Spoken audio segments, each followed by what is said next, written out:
Morning. ഞാൻ ഇന്ന് തന്നിരിക്കുന്നത് നിങ്ങൾക്ക് ഒരു അടിപൊളി സ്നാക്കുമായിട്ടാണ് ബ്രെഡ് എഗ് കട്ട്ലറ്റ്സ്. അപ്പോൾ നിങ്ങൾ ഇങ്ങനെ ഒരു സ്നാക്ക് ഉണ്ടാക്കിയിട്ടില്ലെങ്കിൽ ഉറപ്പായിട്ടും ട്രൈ ചെയ്യൂ. ടൊമാറ്റോ സോസിന്റെ കൂടെ നല്ലൊരു കോമ്പിനേഷനാണ്. നമ്മുടെ കുട്ടികൾ സ്കൂൾ വിട്ട് വരുമ്പോൾ ഉണ്ടാക്കി കൊടുക്കാൻ പറ്റിയ ഏറ്റവും ഈസി ആയിട്ടുള്ള നല്ലൊരു സ്നാക്കാണ് കേട്ടോ. അപ്പോൾ നിങ്ങൾ ഇങ്ങനെ ഒരു സ്നാക്ക് ഉണ്ടാക്കിയിട്ടില്ലെങ്കിൽ ഉറപ്പായിട്ടും ട്രൈ ചെയ്യൂ. 2 മുട്ടയും 4 സ്ലൈസ് ബ്രെഡും മതി. അപ്പോൾ എങ്ങനെയാണ് നമ്മുടെ ഈ ഒരു ബ്രെഡ് എഗ് കട്ട്ലറ്റ്സ് റെഡിയാക്കുന്നത് നമുക്ക് നോക്കാം. നമുക്ക് നമ്മുടെ ഇൻഗ്രീഡിയൻസ് നോക്കാം. ഞാനിപ്പോൾ 4 ബ്രെഡ് സ്ലൈസും 2 മുട്ട വേവിച്ചത് എടുത്തിട്ടുണ്ട്. അതിലേക്ക് ഒരു മീഡിയം വലിപ്പമുള്ള ഒരു സവാള എടുത്തിട്ടുണ്ട്, ഒരു പീസ് ഇഞ്ചി എടുത്തിട്ടുണ്ട്, ഒരു പച്ചമുളക് എടുത്തിട്ടുണ്ട്, ഒരു തണ്ട് കറിവേപ്പില എടുത്തിട്ടുണ്ട്, പിന്നെ 3/4 ടീസ്പൂൺ ചില്ലി ഫ്ലേക്സ് എടുത്തിട്ടുണ്ട്. നല്ല എരിവുള്ള ചില്ലി ഫ്ലേക്സ് ആണ് 3/4 ടീസ്പൂൺ. പിന്നെ എടുത്തിരിക്കുന്നത് കോൺഫ്ലവർ ആണ്. കോൺഫ്ലവർ 2 ടേബിൾ സ്പൂൺ എടുത്തിട്ടുണ്ട്. പിന്നെ നമുക്ക് വേണ്ടത് കുറച്ച് പെരിഞ്ജീരകം പൊടിച്ചതും കുറച്ച് ഗരം മസാലപ്പൊടിയും അതുപോലെ തന്നെ നമ്മുടെ ബ്രെഡ് ക്രംസും ആണ്. ബ്രെഡ് ക്രംസ് വീട്ടിലില്ലാന്നുണ്ടെങ്കിൽ കുറച്ച് 2-3 സ്ലൈസ് ബ്രെഡ് ഒന്ന് പൊടിച്ചെടുത്താൽ മതി. ആദ്യം നമുക്ക് ബ്രെഡ് ഒന്ന് സോക്ക് ചെയ്തിട്ട് നന്നായി പിഴിഞ്ഞെടുക്കണം. അതുപോലെ തന്നെ നമ്മൾ മുട്ട വേവിച്ചിരിക്കുന്നത് മുട്ടയുടെ തോടൊക്കെ മാറ്റിയിട്ട് ഒന്ന് ഗ്രേറ്റ് ചെയ്തെടുക്കണം. ഗ്രേറ്ററിൻ്റെ വലിയ പോർഷനിൽ ഗ്രേറ്റ് ചെയ്തെടുക്കുക. സവോള ചെറുതായിട്ട് ചോപ്പ് ചെയ്തെടുക്കുക. പച്ചമുളക് ചെറുതായിട്ട് കട്ട് ചെയ്തെടുക്കുക. കുട്ടികൾക്ക് കൊടുക്കാനാണെങ്കിൽ പച്ചമുളക് ഒഴിവാക്കിയിട്ട് ഈ ചില്ലി ഫ്ലേക്സ് മാത്രം ചേർക്കുക കേട്ടോ. അപ്പോൾ നല്ല എരിവുള്ള ചില്ലി ഫ്ലേക്സ് ആണെങ്കിൽ നിങ്ങൾ ചില്ലി ഫ്ലേക്സ് ഒഴിവാക്കിയിട്ട് കാശ്മീരി ചില്ലി പൗഡർ മാത്രം ചേർക്കുക. ഈ ചില്ലി ഫ്ലേക്സ് കംപ്ലീറ്റ് ഒഴിവാക്കുക, പച്ചമുളക് കംപ്ലീറ്റ് ഒഴിവാക്കുക. കുട്ടികൾക്കാണെങ്കിൽ മാത്രം. പിന്നെ വേണമെങ്കിൽ എരിവിന് കുരുമുളക് പൊടിയും കൂടി ചേർക്കാം. ഞാനിപ്പോൾ കുരുമുളക് പൊടി ചേർക്കുന്നില്ല. അപ്പോൾ നമുക്ക് ആദ്യം മുട്ട ഗ്രേറ്റ് ചെയ്തെടുക്കാം, സവോള കട്ട് ചെയ്തെടുക്കാം, അതുപോലെ തന്നെ ഇഞ്ചിയും പച്ചമുളകും കട്ട് ചെയ്തെടുക്കാം. ബ്രെഡ് ഒന്ന് സോക്ക് ചെയ്തിട്ട് അപ്പോൾ തന്നെ പിഴിഞ്ഞെടുക്കുക, ഒരുപാട് വെള്ളത്തിൽ പിഴിഞ്ഞെടുക്കരുത്. അപ്പോൾ നമ്മൾ നമ്മുടെ മുട്ട വേവിച്ചത് ഗ്രേറ്റ് ചെയ്തെടുത്തിട്ടുണ്ട്. അതുപോലെ തന്നെ സവോള ചെറിയ ക്യൂബ്സ് ആയിട്ട് കട്ട് ചെയ്തെടുത്തിട്ടുണ്ട്, ഇഞ്ചി ചെറിയ ക്യൂബ്സ് ആയിട്ട് കട്ട് ചെയ്തെടുത്തിട്ടുണ്ട്, കറിവേപ്പില ചെറുതായിട്ട് കട്ട് ചെയ്തെടുത്തിട്ടുണ്ട്. നിങ്ങൾക്ക് മല്ലിയിലയുടെ ഫ്ലേവർ താല്പര്യമുണ്ടെങ്കിൽ മല്ലിയിലയും ചെറുതായിട്ട് ഇതുപോലെ കട്ട് ചെയ്തെടുക്കാം. പിന്നെ പച്ചമുളക് ചെറുതായിട്ട് കട്ട് ചെയ്തെടുത്തിട്ടുണ്ട്. പിന്നെ നമ്മുടെ ബ്രെഡ് വെള്ളത്തിലൊന്ന് സോക്ക് ചെയ്തിട്ട് പിഴിഞ്ഞെടുത്തിട്ടുണ്ട്. ഈ ബ്രെഡിലേക്ക് നമുക്ക് ആദ്യം നമ്മൾ കട്ട് ചെയ്ത് വെച്ചിരിക്കുന്ന ഇഞ്ചി, അതുപോലെ തന്നെ സവോള, പച്ചമുളക്, കറിവേപ്പില ഇതെല്ലാം ചേർക്കാം. പിന്നെ നമ്മൾ ചേർക്കുന്നത് ചില്ലി ഫ്ലേക്സ് ആണ്. അതുപോലെ തന്നെ ആവശ്യത്തിന് ഉപ്പ്. നമ്മുടെ ബ്രെഡ് ക്രംസിൻ്റെ കോട്ടിങ് വരും, അതിനും കൂടി ചേർന്നുള്ള ഉപ്പ് ചേർക്കണം. അതുകൊണ്ട് ഞാനൊരു 1/2 ടീസ്പൂണും ഒരു 2 പിഞ്ചും കൂടി ഉപ്പ് ചേർക്കുന്നുണ്ട്. പിന്നെ ഒരു 1/2 ടീസ്പൂൺ മഞ്ഞൾപ്പൊടി, 1/4 ടീസ്പൂൺ ഗരം മസാലപ്പൊടി, 1/4 ടീസ്പൂൺ തന്നെ പെരിഞ്ജീരകം വറുക്കാതെ പൊടിച്ചത്, ഡ്രൈ റോസ്റ്റ് ചെയ്തിട്ടല്ല, നമ്മൾ വെറുതെ മിക്സിയിൽ പൊടിച്ചെടുത്തത്. ഇതിൻ്റെ കൂടെ ഇനി നമ്മൾ ചേർക്കുന്നത് കുറച്ച് കോൺഫ്ലവർ. 2 ടേബിൾ സ്പൂൺ എടുത്ത് വെച്ചിട്ടുണ്ടെങ്കിൽ നമ്മുടെ ബ്രെഡിൻ്റെ നനവനുസരിച്ച് വേണം നമ്മൾ കോൺഫ്ലവർ ചേർക്കാനായിട്ട്. ഇനി ഇത് നന്നായിട്ടൊന്ന് മിക്സ് ചെയ്യണം. ഇത് നന്നായിട്ട് മിക്സ് ചെയ്തതിന് ശേഷം മാത്രം നമ്മൾ മുട്ട ചേർക്കുക, ഇല്ലെങ്കിൽ മുട്ട വല്ലാതെ അങ്ങ് കുഴഞ്ഞു പോവും. നമ്മുടെ ബ്രെഡിൻ്റെ നനവനുസരിച്ചാണ് കോൺഫ്ലവറിൻ്റെ അളവ് വരിക. കോൺഫ്ലവറിന് പകരം അരിപ്പൊടിയോ മൈദപ്പൊടിയോ ചേർത്താൽ അത്ര പെർഫെക്റ്റ് ആവില്ല കേട്ടോ. അപ്പം അരിപ്പൊടി വേണമെങ്കിൽ അരിപ്പൊടി ചേർക്കാം, ഇല്ലെങ്കിൽ മൈദപ്പൊടി ചേർക്കാം. പക്ഷേ ഏറ്റവും നല്ലത് നമ്മുടെ കോൺഫ്ലവർ തന്നെ ചേർക്കുകയാണ്. ഇനി നമുക്കിതിലേക്ക് മുട്ട ചേർത്ത് കൊടുക്കാം. നമ്മളിനി മുട്ടയും കൂടി ചേർത്തിട്ട് നന്നായിട്ടൊന്ന് മിക്സ് ചെയ്യാം. മുട്ട ചേർത്തിട്ട് വല്ലാതെ അങ്ങ് കുഴയ്ക്കണ്ട കേട്ടോ, ചെറുതായിട്ടൊന്ന് മിക്സ് ചെയ്താൽ മതി. നമ്മുടെ ഉപ്പൊന്ന് ചെക്ക് ചെയ്യുക. ഉപ്പ് കുറവാണെങ്കിൽ ഉപ്പ് ആഡ് ചെയ്ത് കൊടുക്കുക. എരിവ് കുറവാണെങ്കിൽ ചില്ലി ഫ്ലേക്സോ അല്ലെങ്കിൽ കുരുമുളക് പൊടിയോ ചേർക്കാം. അപ്പോൾ ഞാൻ ഉപ്പും എരിവും ഒക്കെ ഒന്ന് ചെക്ക് ചെയ്യട്ടെ.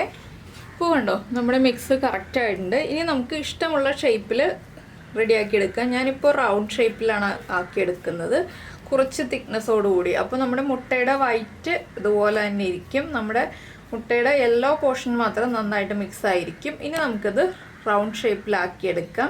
എൻ്റെ കൈ അത്ര പെർഫെക്റ്റ് അല്ലാത്തത് കൊണ്ട് ഞാൻ ഇങ്ങനെ ഒന്ന് ഷേപ്പാക്കി എടുക്കുകയാണ്. ബാക്കി രാജ്യമായിട്ടും ഷേപ്പാക്കും കേട്ടോ. അപ്പോൾ റൗണ്ട് ഷേപ്പിലാക്കിയിട്ട് നമുക്ക് ബ്രെഡ് ക്രംസിൽ ഡിപ്പ് ചെയ്തിട്ട് ഫ്രൈ ചെയ്തെടുക്കാം. അപ്പോൾ ബാക്കി രാജ്യമായിട്ടും ഷേപ്പാക്കി എടുക്കട്ടെ. ഞാനിങ്ങനെ ഏകദേശം ഒന്ന് ഷേപ്പാക്കി എടുക്കുന്നേ ഉള്ളൂ. അപ്പോൾ നമ്മുടെ ബ്രെഡ് എഗ് ബോൾസ് എല്ലാം നമ്മളിതാ ഫ്ലാറ്റാക്കി പരത്തി വെച്ചിട്ടുണ്ട്. അപ്പോൾ ഇനി നമുക്കിത് പൊരിച്ചെടുക്കാം. അപ്പോൾ ഞാനൊരു പാനിൽ എണ്ണ വെച്ചിട്ടുണ്ട്. ഇതുപോലെയുള്ള സ്നാക്സൊക്കെ ഫ്രൈ ചെയ്യാനായിട്ട് പരന്ന പാനാണ് കേട്ടോ നല്ലത്. അത്യാവശ്യം കുറച്ച് എണ്ണയും വേണം. നിങ്ങൾക്ക് ഡീപ്പ് ഫ്രൈ വേണ്ട, ഷാലോ ഫ്രൈ മതി എന്നുണ്ടെങ്കിൽ ചപ്പാത്തി പാനിൽ എണ്ണ ഒന്ന് ബ്രഷ് ചെയ്തിട്ട് ചപ്പാത്തി പാനിൽ വെച്ചിട്ട് ഒന്ന് പൊരിച്ചെടുക്കാം. ഞാനിപ്പോൾ പതുക്കെ നമ്മുടെ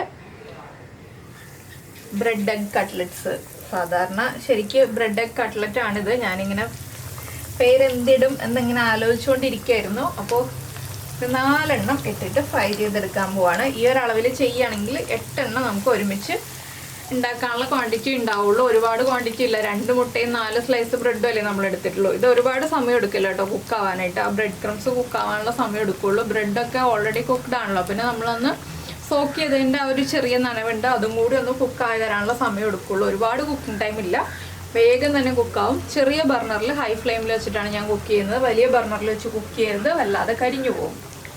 ഒരു സൈഡ് കുക്കായി വരുമ്പോൾ നമുക്ക് അടുത്ത സൈഡിലേക്ക് ഒന്ന് തിരിച്ചിട്ട് കൊടുക്കാം. അപ്പോൾ നോൺ വെജിറ്റേറിയൻസിന് ഇഷ്ടപ്പെടുന്ന ഒരു റെസിപ്പിയാണിത്. ബ്രെഡും എഗ്ഗും എല്ലാം ചേർന്നിട്ട് വ്യത്യസ്തമായൊരു സ്നാക്കാണ്. വെജിറ്റേറിയൻസ് ക്ഷമിക്കുക, വെജിറ്റേറിയൻസിനുള്ള റെസിപ്പികളൊക്കെ നമ്മൾ കൂടുതലായിട്ട് ചെയ്യാറുണ്ട്.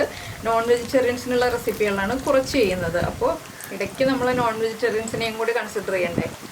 അപ്പോൾ നിങ്ങൾക്ക് ഈ ഒരു റെസിപ്പി കണ്ടിട്ട് എന്ത് തോന്നുന്നു? ഇഷ്ടമായോ ഇല്ലയോ? ഇഷ്ടമായി എന്നുണ്ടെങ്കിൽ നമ്മുടെ ഈ വീഡിയോയുടെ താഴെ ഒന്ന് കമൻറ്റ് ചെയ്യാം കേട്ടോ. ഇഷ്ടമായി എന്നുണ്ടെങ്കിൽ കുട്ടികളൊക്കെ സ്കൂൾ വിട്ട് വരുമ്പോൾ വളരെ എളുപ്പത്തിൽ ഉണ്ടാക്കി കൊടുക്കാൻ പറ്റിയൊരു സ്നാക്കല്ലേ. ഒരു വെറൈറ്റി സ്നാക്കാണ്. കുറച്ച് ടൊമാറ്റോ സോസും കൂടി ഉണ്ടെങ്കിൽ നല്ല അടിപൊളിയായിട്ട് ഇളം ചൂടോടുകൂടി കഴിക്കാം. നല്ല ചൂടിൽ കഴിക്കുന്നതിനേക്കാൾ ടേസ്റ്റ് ഇളം ചൂടിൽ കഴിക്കുന്നതാണ്. അപ്പോൾ എന്തായാലും എല്ലാവരും ഉണ്ടാക്കി നോക്കുക. ഉണ്ടാക്കി നോക്കിയിട്ട് ഇഷ്ടമായി കഴിഞ്ഞാൽ ഒന്ന് ലൈക്ക് ചെയ്യാനും കൂടി മറന്നു പോയത് കേട്ടോ. ഒരുപാട് ബ്രൗൺ കളർ ആവണ്ട, ചെറുതായിട്ടൊന്ന് ബ്രൗൺ ഷെയ്ഡായി വന്നാൽ മതി. അപ്പോൾ ഞാൻ ഒരു സൈഡിലേക്ക് തിരിച്ചിട്ടു. ഇനി അടുത്ത സൈഡിലേക്ക് ഒന്നുകൂടി ഒന്ന് തിരിച്ചിട്ട് കഴിഞ്ഞിട്ടുണ്ടെങ്കിൽ നമ്മുടെ സ്നാക്ക് റെഡി ആയി കഴിയും. അതെന്ന് വെച്ചാൽ നമ്മുടെ ബ്രെഡ് ക്രംസിൻ്റെ കോട്ടിങ് ഒരുപാടില്ലല്ലോ, ചെറുതായിട്ടല്ലേ കോട്ടായിട്ടുള്ളൂ. ആ മുട്ടയുടെ വൈറ്റ് ഷെയ്ഡും ചില്ലി ഫ്ലേക്സിൻ്റെ റെഡ് ഷെയ്ഡും നമ്മുടെ കറിവേപ്പിലയുടെ കളറും എല്ലാം കാണാൻ കിട്ടുമ്പോൾ നല്ല കളർഫുൾ ആയിട്ടുള്ളൊരു സ്നാക്ക് റെഡിയായി വരും. പിന്നെ നമുക്ക് മധുരമുള്ള സ്നാക്സ് ഉണ്ട് കേട്ടോ, അതൊക്കെ വേറെ നമ്മൾ ചെയ്തിട്ടുണ്ട്. നമ്മുടെ സ്നാക്സ് റെസിപ്പീസ് എന്നുള്ള പ്ലേലിസ്റ്റ് നോക്കിയിട്ടുണ്ടെങ്കിൽ നിങ്ങൾക്ക് ഒരുപാട് സ്നാക്സിൻ്റെ റെസിപ്പീസ് കിട്ടും. ഇപ്പം അതൊന്ന് ചെറുതായിട്ടൊന്ന് കുറഞ്ഞു വരുമ്പോൾ നമുക്ക് എണ്ണയിൽ നിന്ന് മാറ്റാം.